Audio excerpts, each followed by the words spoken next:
حضرت سلیمان علیہ السلام کے پاس حکمرانی تھی، اور ایسا وقت آیا کہ جب حضرت سلیمان علیہ السلام سے حکمرانی واپس لے لی گئی، اور یہ اس وقت کیا گیا جب ایک مرتبہ حضرت سلیمان علیہ السلام بیت الخلاء میں جانے لگے تھے، تو انہوں نے اپنی انگوٹھی اپنی سب سے محبوب بیوی جرادہ کو پکڑا دی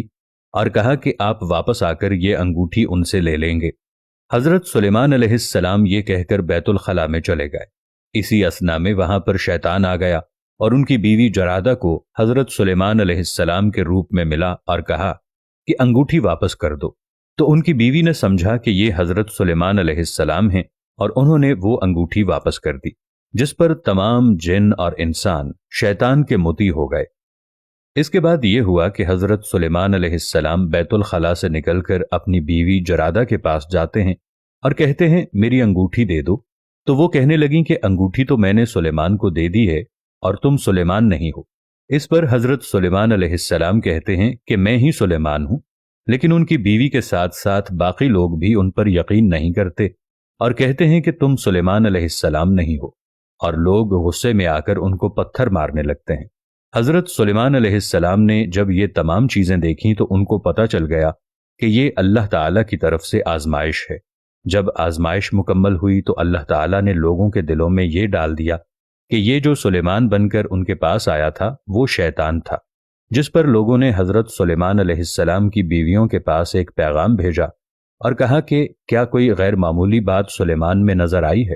تو اس پر انہوں نے کہا کہ ہاں نظر آئی ہے، لیکن شیطان نے کتابیں لکھ کر حضرت سلیمان علیہ السلام کے تخت کے نیچے دفن کر دیں، اور پھر ان سب کے سامنے ان کتابوں کو پڑھا، اور ان کتابوں میں ایسی چیزیں دیکھی تھیں کہ پھر سب نے کہا کہ حضرت سلیمان علیہ السلام تو اللہ کے ماننے والے ہی نہیں ہیں، اور شیطان نے حضرت سلیمان علیہ السلام کی انگوٹھی سمندر میں جا کر پھینک دی،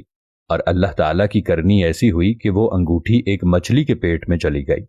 اس وقت حضرت سلیمان علیہ السلام بہت زیادہ بری حالت میں تھے، اور وہ ساحل سمندر پر مزدوری کیا کرتے تھے۔ تو ایک مچھیرے نے سمندر سے مچھلی پکڑی اور حضرت سلیمان علیہ السلام سے کہا کہ یہ تم میری مچھلی میرے ساتھ پہنچا دو گے؟ تو حضرت سلیمان علیہ السلام نے کہا جی ہاں پہنچا دوں گا۔ اس کے بعد مچھیرے نے کہا کہ اس کی کیا اجرت لوگے؟ تو اس پر حضرت سلیمان علیہ السلام نے فرمایا کہ وہ ایک مچھلی لیں گے۔ حضرت سلیمان علیہ السلام نے جب اس مچھلی کو کاٹا تو اس کے پیٹ سے انگوٹھی نکل آئی، جسے پہن کر آپ علیہ السلام پھر سے تخت کے مالک بن گئے۔ یہ دنیا ایسی دنیا ہے جہاں پر ہمیں پل پل آزمائشوں سے گزرنا پڑتا ہے۔ ہمیں اپنے آپ کے اوپر قابو رکھنا چاہیے کہ ہمارے اوپر کسی بھی قسم کی آزمائش آئے تو ہمیں اللہ پہ توکل نہیں چھوڑنا چاہیے، کیونکہ اللہ کی آزمائش جب تک پوری نہیں ہوتی آپ کے پلے کچھ نہیں آنے والا، اور اگر آپ اللہ کی آزمائش میں کامیاب ہو گئے تو حضرت سلیمان علیہ السلام کی طرح ہر چیز واپس آ سکتی ہے، آپ کی عزت، دولت، شہرت۔ لیکن سب سے پہلے ہمیں اپنے مشکل وقت میں اللہ پر توکل رکھ کر اللہ تعالیٰ کے ساتھ پورے یقین کامل کے ساتھ کھڑے ہونا چاہیے۔ اللہ تعالیٰ ہمیں یقین کامل نصیب فرمائے، آمین ثم آمین۔